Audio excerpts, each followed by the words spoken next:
자, 오늘 이 시간에는요, 이제 초대교회 역사 가운데서 가장 제일 먼저 기적이 일어난 사건을 기록한 말씀을 우리가 이제 보게 됩니다. 자, 이 기적 사건에서 우리에게 주시는 메시지가 분명히 있습니다. 오늘 그것을 보도록 하겠습니다. 먼저 1절을 다시 한번 보겠습니다. 1절이요. 시작. 제9시 기도 시간에 베드로와 요한이 성전에 올라갈새. 자, 여기서 제9시 기도 시간이라 그랬습니다. 제9시라는 것은 오후 3시를 말하고요. 기도시라는 것은 유대인의 전통에 의하면 하루에 3번 기도를 합니다. 오전 9시, 그리고 정오 12시, 그리고 오후 3시 이렇게 3번 기도합니다. 자, 이제 제9시 기도 시간에 베드로와 요한이 성전에 올라간다고 했는데 여기서 제가 여러분들에게 질문 하나 드리겠습니다. 베드로와 요한이 성전에 왜 갔을까요? 당연한 얘기를 제가 지금 질문한 것 같죠? 기도하러 간 것처럼 보이죠? 이 본문에 대해서 이제 주석에서는 제일 먼저 나오는 것이 기도하러 갔다라고 그렇게 나옵니다. 당시에 초대교회는 기독교라는 그 공식적인 명칭을 쓰지 않았습니다. 본인들은 유대교라고 그렇게 생각을 하고 있었습니다. 그래서 유대교의 전통을 따라서 이제 기도하려고 성전에 올라갔다라고 그렇게 해석을 합니다. 그리고 또 초대교회는 이제 여러분 사도행전 2장 42절에 보면은 오로지 기도에 힘썼느니라는 말씀처럼 초대교회는 예배하고 또 교제하고 기도하는데 힘쓴 교회였습니다. 그리고 마가다락방에서 기도에 힘쓸 때 성령이 임하셨던 것을 그들은 경험하면서 기도가 얼마나 중요한지를 그들은 알고 있었습니다. 그래서 이렇게 기도하려고 성전에 올라갔다라고 해석하고요. 이거 당연한 것을 제가 왜 말씀을 드리냐면은 또 다른 해석이 있기 때문에 말씀을 드리는 거예요. 이제 칼뱅이라는 사람이 이렇게 말을 합니다. 그리스도인이 이제 유대교의 전통을 따르는 것은 맞지 않다. 베드로와 요한이 성전에 올라간 것은 다른 사람들이 기도하려고 성전으로 많은 사람들이 모여드는 그 시간대에 그 사람들에게 예수 복음을 전하려고 그들은 성전으로 갔다라고 그렇게 해석을 하는 거예요.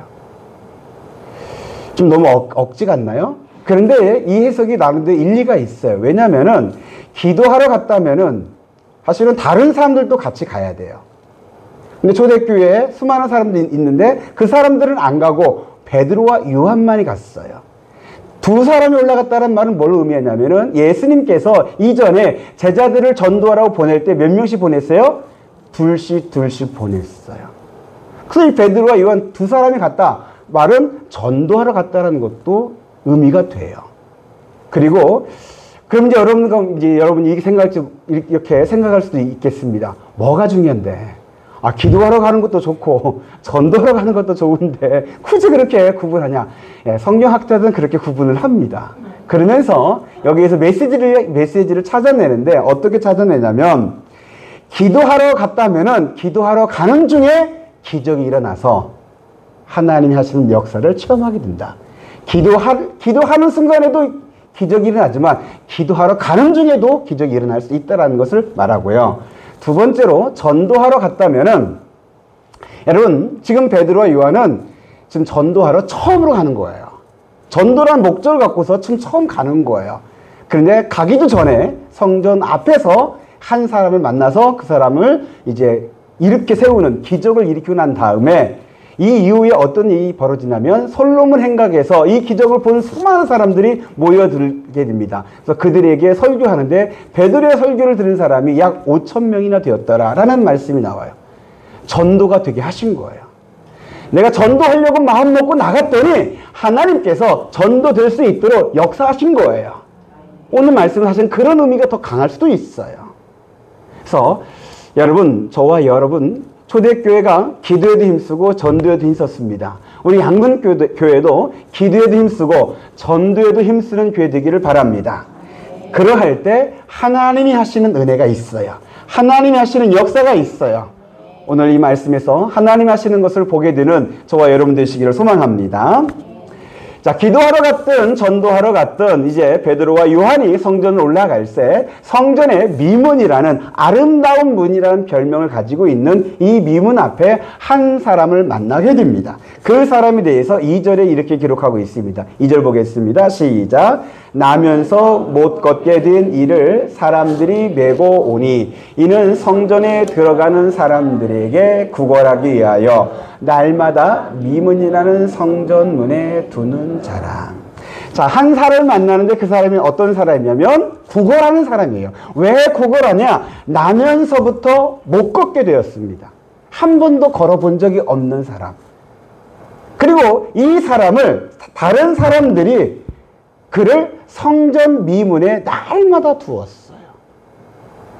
자, 나면서 못 걷게 됐다라는 이 말은 뭡니까? 한 번도 걸어본 적이 없고, 그리고 그가 다시 일어나 걸을 수 있는 가능성, 희망이 전혀 없는 그런 사람이라 할 수도 있어요. 네, 이런 사람을 베드로와 요한이 만나게 됩니다. 근데 여기서 제가 여러분에게 또 하나 이렇게 질문 하나 드릴게요. 이 사람을 날마다 성전문에 둔 이 사람들은 어떤 사람들일까요? 그를 여러분 메고서 성전문으로 갖다 두는 이 일이 쉬운 일은 아니죠. 하루만 한다면 어쩔 수 할 수도 있겠지만 날마다 하는 게 쉬운 일은 아닐 거예요. 근데 그런 사람들은 어떤 이유와 목적으로 이런 일을 했을까요? 두 가지로 해석이 됩니다. 하나는 순수하게 그를 돕기 위해서. 한 번도 걸어본 적이 없는 그 사람. 그래서 생업수단이 전혀 없기 때문에 구걸이라는 것을 해서라도 먹고 살 수 있도록 도와주기 위해서 자기가 좀 수고스럽지만은 이를 돕기 위해서 했다라고 하는 해석이 있고요. 그리고 또 하나의 해석은 반대 해석입니다. 이 사람을 이용해서 이 사람이 이제 미문에 앉아서 구걸하면 사람들이 기도하러 가는 사람들이 불쌍하기 때문에 적선을 하겠죠. 기부를 하겠죠. 그런데 그걸 모아둔 것을 저녁 때 되면은 이 사람이 어떻게 할까요? 일명 삥 뜯는다는 말 있죠. 이제 그런 것에서 그 사람의 것을 뺏기 위해서 날마다 이 사람을 성전문에 두었다. 이런 해석이 있어요. 여러분이 볼 때는 어느 쪽 같아요?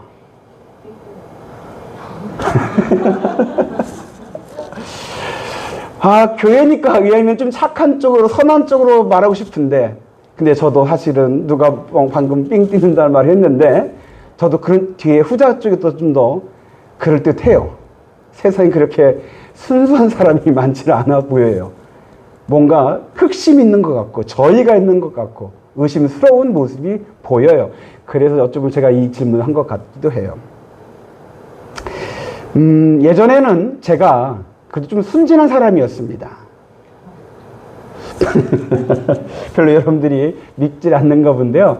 제가 좀 순진해서 사람들 잘 믿었어요. 그래서 제 주특기가 믿는 거라고 그랬어요.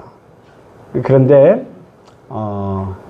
좀 살아오면서 사람들에게 속임을 몇 번 당했어요.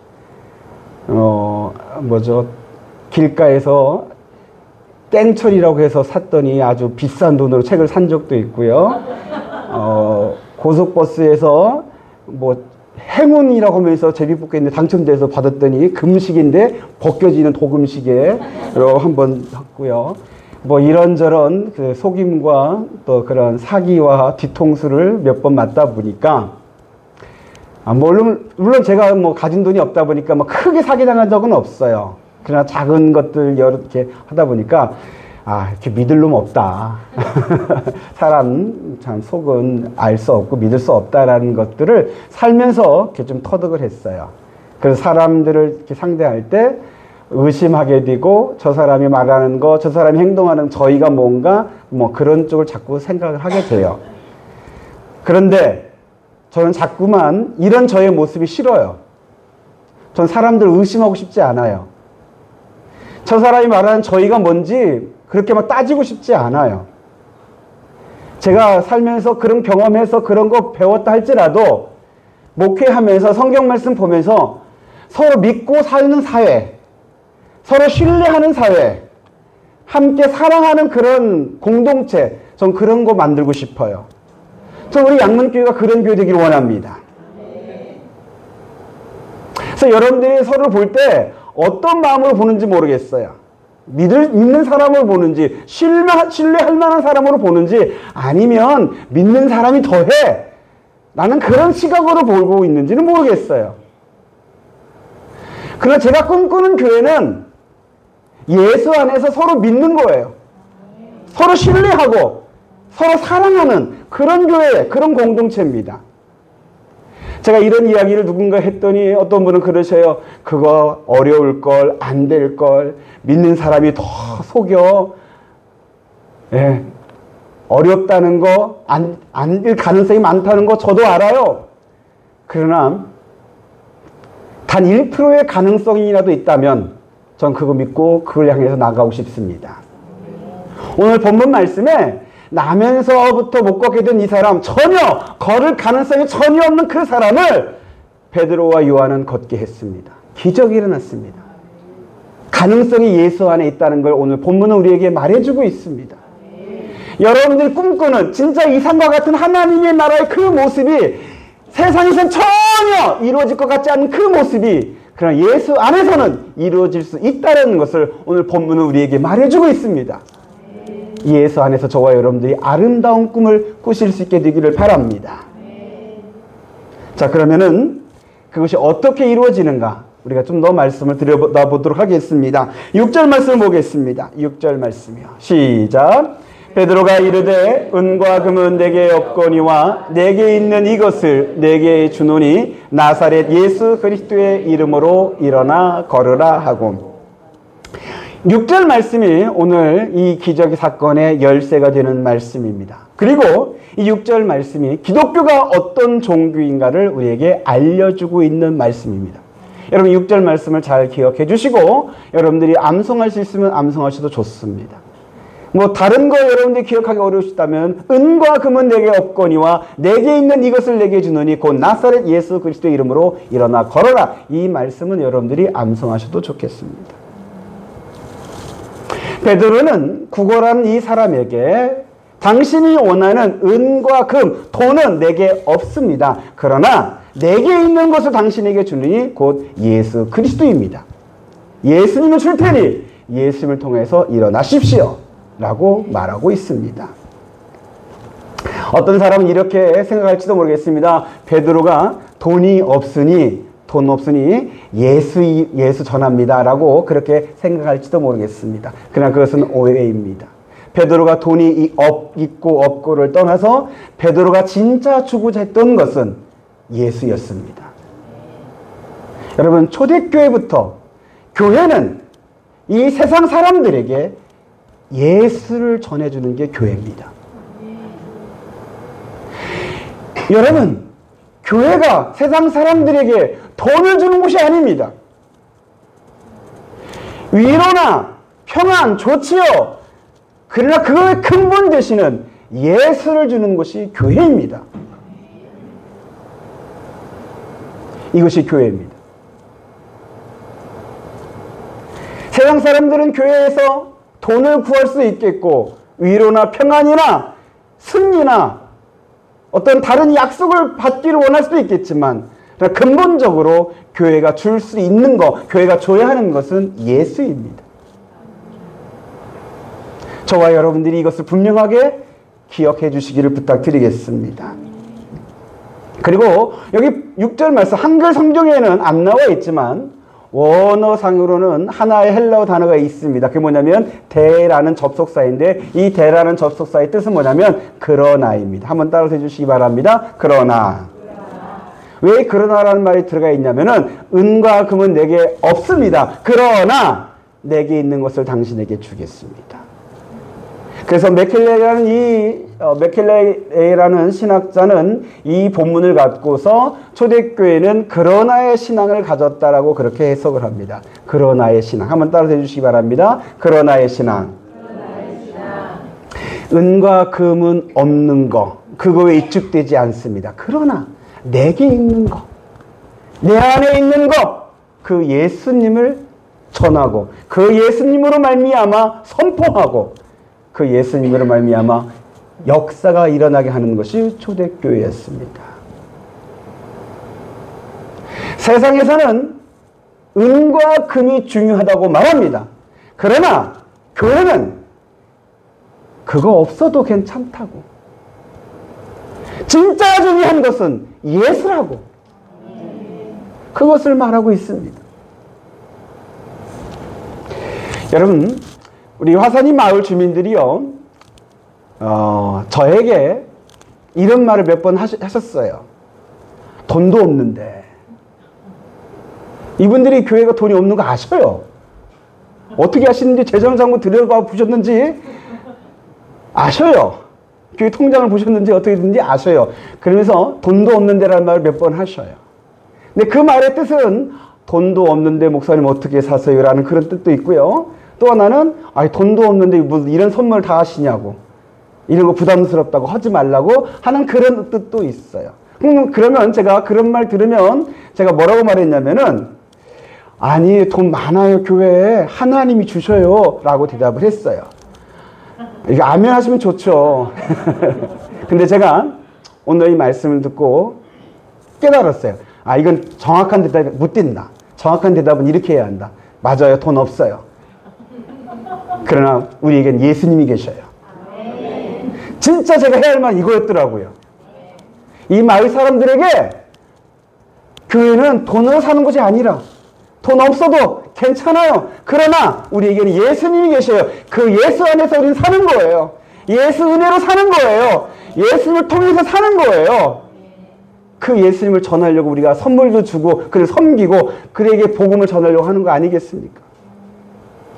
제가 이때까지 잘못 말했었어요. 여러분, 세상에서는 돈이 많고 적고 있고 없고가 중요하게 여깁니다. 어떻게 하면 더 많이 벌까? 이거 연구하고 노력하고 움직입니다. 돈 때문에 싸우고 돈 때문에 가족 간에 불화가 일어나기도 하고, 어떤 사람은 돈 때문에 삶을 마감하기도 합니다. 돈 때문에 행복하기도 하고 돈으로 뭐든지 다 할 것 같은 그런 생각을 하면서 삽니다. 그런 세상 속에서 우리가 살다 보니까 우리 그리스도인들조차도 돈이 중요하게 생각합니다. 근데 여기서 여러분, 제가 여기서 이렇게 말한 이유는 돈이 없어도 괜찮다, 아무것도 돈 없어도 괜찮다 아니더라고요. 돈 없으면 큰일 나더라고요. 필요한데, 살아가는데 필요한 돈은 있어야 돼요. 교회가 해야 할 일을 할 때 필요한 경비는 있어야 돼요. 그러나 오늘 이런 말씀들은 그래도 교회에서는 한 번씩은 들어야 돼요. 세상에서 돈이 최고란 말만 듣다 보니까 우리 그리스도인들조차도 돈이 최고인 줄만 알아. 예수보다 돈이 더 중요하게 여겨. 예수 없어도 돈만 있으면 돼 라는 생각하면서 신앙생활해. 잘못된 거죠. 잘못된 거죠. 저희 막내가 올해 고3이에요. 이제 대학 입시 이제 원서를 쓰는데, 우리 막내가 대학 입시에서 기준이 뭐냐면 인서울이에요. 근데 약간 간당간당해요. 인서울을 고집하면은 좀 불안하고, 조금만 낮춰서 좀 저 지방의 대학을 가면은 넉넉한 것 같아요. 그래서 이쪽 지방에 있는 대학 좀 한번 돌려봐라 했더니 아니래, 인서울을 해야 한대. 왜 인서울 하냐 했더니 친구들이 다 인서울이래. 친구들이 말 계속 듣다 보니까 인서울 가야 대학 합격한 것처럼 느껴지는 거야. 그건 아니죠. 그래서 제가 아니야, 저 지방에 그래서 지방을 대표하는 그 대학들 가면은 그 지역의 인재들 거기 다 모여 있어. 거기서도 그 지역의 인재들 충분히 잘 배우고 일할 수 있는 역량들이 충분히 있어. 거기 가서도 충분히 할 수 있어. 제 말을 좀 하니까 조금 듣는 것 같더라고요. 다시 또 친구들 말 들으면 또 거기 넘어가겠지만요. 여러분들이 세상에서 돈이 중요하다, 돈이 중요하다, 돈이 최고다, 그런 말 너무 많이 듣다 보니까 우리 자신도 모르게 그냥 돈이 중요한 것처럼, 돈이 최고인 것처럼, 돈 없으면 큰일 나는 것처럼 우리가 그렇게 생각했던 거예요. 근데 이런 말씀 한 번씩 들으면서 아니다, 돈 중요하죠. 중요합니다. 그러나 우리에게는 더 중요한 분 예수님이 계셔야 한다. 예수님이 더 중요하다. 이런 설교를 한 번씩은 들어야 우리가 생각이 좀 균형이 잡혀요. 돈의 노예로 사는 것이 아니라 하나님의 자녀로 살 수가 있게 되는 거예요. 여러분, 돈의 노예는 어떤 겁니까? 돈이 시키는 대로 하는 게 돈의 노예예요. 돈이 있으면 하고 돈이 없으면 못해. 아무리 하나님의 뜻이라도 하나님이 이거 해야 한다라고 말씀하셔도 돈이 있으면 하고 돈이 없으면 못해. 이건 돈의 노예예요. 하나님의 자녀는 돈에 있고 없고를 넘어서서 하나님의 뜻이면 순종하면서 나아가는 게 하나님의 자녀예요. 교회는 돈의 노예가 아니라 하나님의 자녀들의 공동체예요. 예수님께서 구원하신 것은 우리를 죄와 사망에서 이 돈의 노예에서 구원하신 것인 줄로 믿습니다. 그래서 저와 여러분들의 생각 속에 오늘 먼저 돈이 없어도 괜찮다. 더 중요한 것은, 우리에게 더 중요한 것은 예수님이시다. 예수님이 있어야 한다. 이 필요성을 깨닫는 이런 귀한 시간이 되시기를 간절히 바랍니다. 근데 여러분, 사람이 자꾸 듣는 것에 마음이 가게 되더라고요. 제가 독서 모임이라는 것을 우리 화성지방의 목사님들과 같이 모임을 가져서 독서 모임을 합니다. 5명의 목회자들이 돌아가면서 책을 선정을 해서 그 선정한 책을 읽고 서로 나누는 그런 모임입니다. 근데 최근에 어느 목사님이 2번에 걸쳐서 돈과 관련된 책을 선정해서 읽게 되었습니다. 제일 첫 번째로는 부자 아빠, 가난한 아빠라는 책입니다. 이거 여러분들 반응 없는 거 보니까 안 읽으신 것 같은데요. 세상 사람들 이거 베스트셀러래요.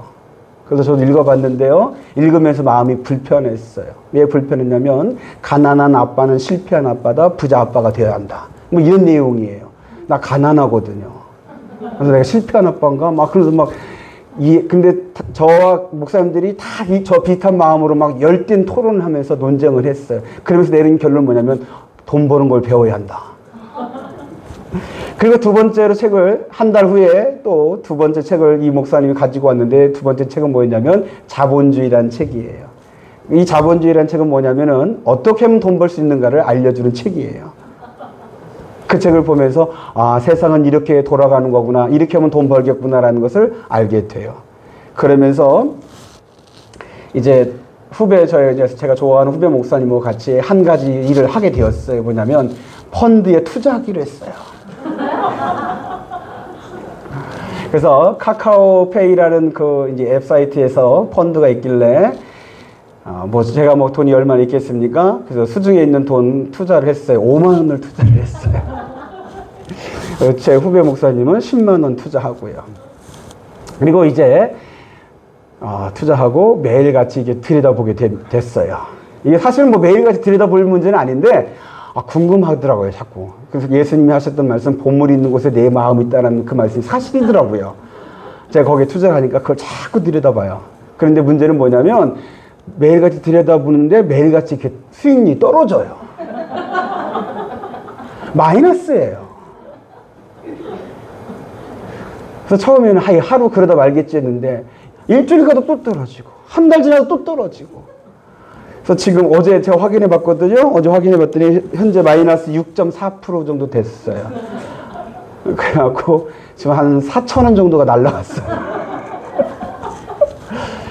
작은 액수죠. 그런데 별로 기분은 안 좋더라고요. 그래서 이제 그런 게 보면서 수업료다 그럴 수도 있지라고 이렇게 생각을 했는데요. 근데 그때 문득 하나님의 음성이 들려오더라고요. 저는 가끔씩요 이런 어떤 사건을 통해서 하나님의 음성 들을 때가 있어요. 그건 하나님이 제게 주신 은혜예요. 근데 그때 어떤 음성 들려왔냐면은 네가 그럴 때냐, 이거 들여다볼 때냐 그러시더라고요. 그게 무슨 말이냐면은 너의 주머니에 돈을 채우려고 그렇게 들여볼 때가 아니라 너의 심령에 예수로 채워야 할 때인데 자꾸 너가 그거 들여보면 너의 영성이 어떻게 되겠니? 너의 심령이 가난해진다. 너의 영성이 메말라진다. 그런 상태로는 성도들에게 아무것도 줄 수가 없다. 여러분, 저수지에 물이 충만하면 그 저수지에서 물이 흘러가서 아래 논들이 물이 생명수를 공급받아요. 그런 저수지가 메마르면요, 아무리 밑에서 달라고 소리쳐도 줄 물이 없어요. 어찌 보면 제가 저수지예요. 하나님에게서 은혜의 그 물을 잔뜩 받아갖고 이 주일날 여러분들에게 흘려보내야 여러분들이 그 물을 먹고 여러분들의 심령도 예수로 충만해지는데, 하나님의 은혜로 넘치게 되는데, 제가 줄 물이 없으면 돈 벌려고 그것만 쳐다보다가 내 영혼이 메말라서 바짝바짝 말라있는 그 상태에서는 여러분이 아무리 달라고 사모해도 출물이 없으면 여러분들이 예배할 때 아무런 은혜도 못 받고 돌아갈 위험이 많아요. 그럼 하나님께서 저에게 그러시는 거예요. 네가 지금 그럴 때냐. 그러면서 그와 비슷한 타이밍에 제 친구에게서 문자가 하나 왔어요. 자기가 어느 목사님의 영상을 봤는데 너무 은혜롭대. 너도 한번 보래. 그러면 아주 너 돈 많이 들 거래. 그러면서 이지웅 목사님이라는 분이 설교하신 영상을 저에게 보내주었어요. 이지웅이라는 목사님 영상을 보는데요. 이지웅이에요. 여러분 나중에 찾아가서 한번 보세요. 이분이 로마서 강해를 하면서 설교하시는데 얼마나 은혜로운지 몰라요. 은혜로울 뿐만 아니라 힘이 있어요. 능력이 있어요. 깊이가 있더라고요. 저거는 수준이 다르더라고요. 저랑 비슷한 연배의 목사님이셔요. 아니 이분도 복음을 이야기하는데 복음을 얘기하는데 힘이 넘쳐요. 깊이가 있어요. 체계적이에요. 와, 놀랍다. 어떻게 이렇게 할 수 있을까 하면서 이분에 대해서 좀 다른 자료를 찾아봤더니 이분이 성경을 백독을 했더라고요. 복음을 알기 위해서, 하나님의 뜻을 알기 위하여 그렇게 읽으신 거예요. 저는 돈 버는 곳에 시간 투자했다면 이분은 성경이 있는 곳에 투자한 거예요. 제가 망치를 한 대 두드려 맞은 것 같았어요. 내가 잘못하고 있었구나. 예수로 충만해야 할 목사가 은각으로 내게 없어도 괜찮다. 그러나 내게 있는 것이 있는데 그것이 예수님이다라고 말했던 이 교회의 전통을 가지고 있는 목사가 딴 데 눈 팔았구나. 내 영혼이 메마른 이유가 여기 있었구나. 여러분, 예수로 충만해지는데요, 그냥 되는 게 아니더라고요. 투자를 해야 돼요. 펀드 말고 성경에 투자해야 돼요. 기도에 투자해야 돼요. 여러분들이 살면서 바쁘게 살지만은 그 살면서 순간순간마다 예수를 생각해야 돼요. 예수 단 한 번도 생각하지 않고 예수를 충만해져야겠다? 아니요, 안 돼요. 그냥 돈 버는 거에만 집중하고 살다가 나 예수에 충만하지 못하지? 그렇게는 안 되는 거예요. 예수로 충만해지는데 여러분들이 투자를 해야 돼요. 시간을 투자를 해야 하고요. 정성을 투자를 해야 하고요. 관심을 투자를 해야 돼요.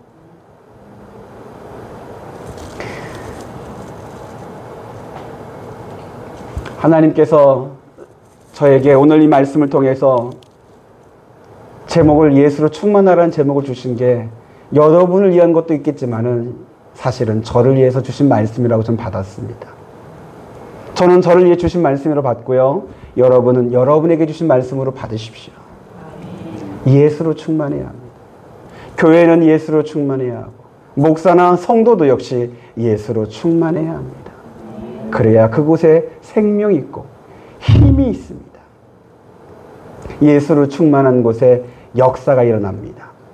7절 말씀 보겠습니다. 7절이요. 시작. 오른손을 잡아 일으키니 발과 발목이 곧 힘을 얻고. 베드로가 예수 이름으로 일어나 걸으라 선포한 후에 그의 오른손을 잡아 일으켰습니다. 그랬더니 발과 발목에 곧 힘이 들어갑니다. 예수로 충만한 사람이 손을 잡았더니 힘이 들어갔어요. 예수가 전달되는 과정이라고 저는 그렇게 봐요. 예수로 충만한 사람을 통해서 다른 사람에게 예수가 전해져요.